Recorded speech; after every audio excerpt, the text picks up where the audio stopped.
Hello students. Unit number 6 digital circuits के पिछले video में हमने क्लासिफिकेशन ऑफ लॉजिक फैमिलीज के बारे में पढ़ा था।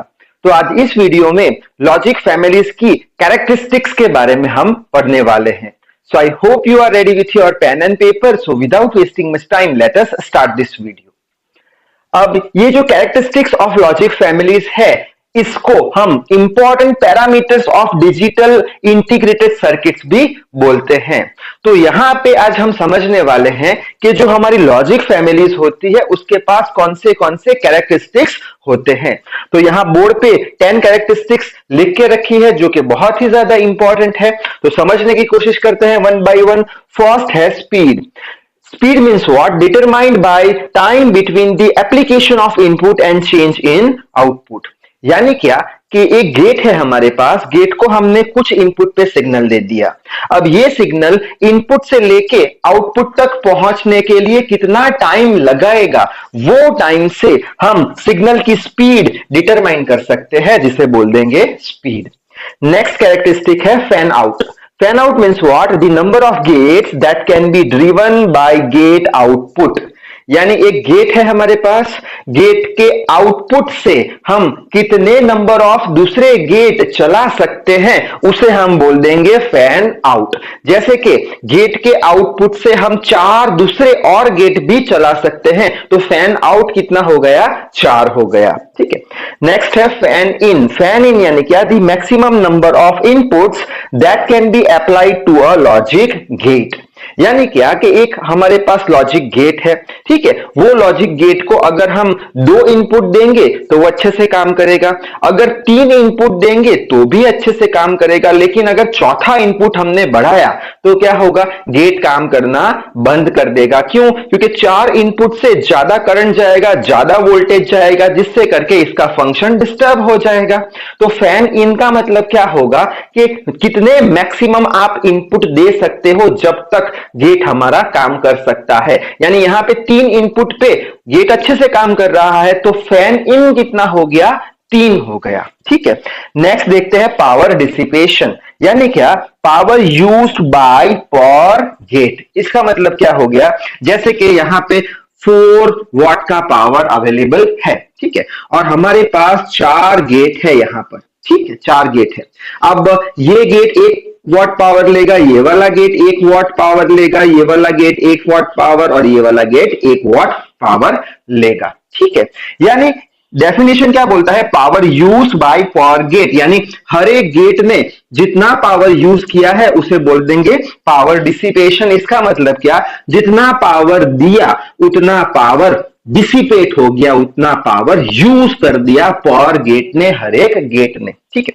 नेक्स्ट है प्रोपेगेशन डिले। यानी क्या? Time taken by the signal to reach to output from input. यानी कि क्या? वापस एक गेट है हमारे पास, उसको हमने इनपुट दे दिया। अब वो जो सिग्नल है जो इनपुट पे है, वो इनपुट से लेके आउटपुट तक जाने में कितना टाइम लगाएगा उसे हम बोल देंगे प्रोपेगेशन डिले। नेक्स्ट है noise margin. Noise margin means what? Limit of noise voltage that can be present without disturbing proper operation of circuit. इसका मतलब क्या होता है कि जैसे कि हमारे पास एक गेट है, ये गेट को हमने सपोज करते हैं 3 वोल्ट का कुछ नॉइस सिग्नल दिया, ठीक है, फिर भी ये गेट अच्छे से वर्क कर रहा है। अगर हमने 4 वोल्ट का कुछ नॉइस वोल्टेज दिया, तब क्या होगा? गेट फंक्शन करना बंद कर देगा। यानी कि 3 वोल्ट तक का जो नॉइस दे रहे हैं तब तक तो गेट काम कर रहा है, तो 3 वोल्ट क्या हो गया? हमारा नॉइस मार्जिन हो गया। यानी मैक्सिमम 3 वोल्ट तक का हम नॉइस दे सकते हैं, उसका मार्जिन कितना हो जाएगा? 3 वोल्ट तक का हो जाएगा। 4 वोल्ट देने पर फंक्शन करना बंद हो गया, तो इसका नॉइस मार्जिन कितना हो गया? 3 वोल्ट, जो नॉइस हम सिग्नल में दे रहे हैं। ठीक है। नेक्स्ट है फिगर ऑफ टाइम। अभी figure of time means what? It is the product of propagation delay and power dissipation. अब ये फिगर ऑफ टाइम क्या है? प्रोडक्ट है। किन दोनों बीच का प्रोडक्ट है? Propagation delay. तो ये propagation delay and power dissipation, तो ये पावर डिसिपेशन और ये प्रोपेगेशन डिले, ये दोनों के बीच का क्या है? ये प्रोडक्ट है फिगर ऑफ टाइम, यानी इसका जो आंसर आया इसका आंसर मल्टीप्लाई कर दो दोनों का, तो आपको किसका आंसर मिल जाएगा, फिगर ऑफ टाइम का मिल जाएगा। और फिगर ऑफ टाइम हमेशा कम होना चाहिए अगर आपको लॉजिक गेट से अच्छा फंक्शन लेना हो तब, ठीक है। नेक्स्ट है लॉजिक स्विंग, यानी क्या, it is the difference between two output voltage. इसका मतलब क्या निकलता है, जैसे कि हमारे पास एक गेट है, ठीक है, ऐसा कुछ गेट है, ये इसके इनपुट्स हो गए और ये एक आउटपुट हो गया, ठीक है। अब हमें पता है वोल्टेज कभी कभी वैरी करता रहता है, हाई और लो जाता है, तो ऐसा अज्यूम करते हैं कि एक टाइम पे वोल्टेज हमारा 10 वोल्ट हो गया, हाई हो गया, और कभी लो वोल्टेज 1 वोल्ट हो गया, यानी ये जो इसका आउटपुट है उसके पास अभी 2 वोल्टेज है। 2 वोल्ट कैसे है, वेरी कर रहा है, 10 वोल्ट हो गया, कभी 1 वोल्ट हो गया, तो ये दो जो आउटपुट वोल्टेज है उसका डिफरेंस लोगे 10 - 1 यानी 9 वोल्ट, तो ये क्या हो जाएगा, हमारा लॉजिक स्विंग हो जाएगा, ठीक है। अच्छा, नेक्स्ट है noise immunity. Noise immunity means what, maximum noise that a circuit can withstand without changing the output. ये क्या बोलना चाहता है, ये सिमिलर जैसा ही है नॉइस मार्जिन और नॉइस इम्यूनिटी।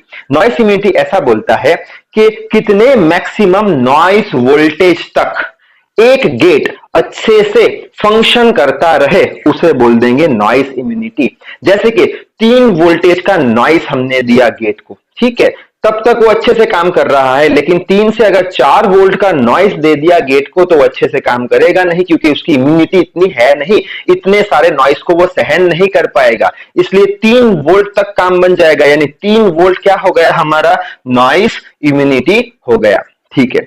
लास्ट है breadth, the number of various functions available in a logic family, यानी एक लॉजिक फैमिली है, वो लॉजिक फैमिली से अगर ज्यादा फंक्शन मिल रहा है, वेराइटीज ऑफ फंक्शन मिल रहे हैं, तो वो लॉजिक फैमिली का ब्रेड्थ बहुत ज्यादा है। अगर एक लॉजिक फैमिली से कम फंक्शन मिल रहा है, कम वेराइटीज ऑफ फंक्शन है, तो उसकी ब्रेड्थ कैसी है, कम है, ठीक है। तो ये सारे पॉइंट्स को आपको एक्सपांड करके अपने हिसाब से जो मैं बोल रहा हूं उस तरीके से समझा के आने हैं। तो इस वीडियो में बस इतना ही। So till then read hard, work hard, thank you very much.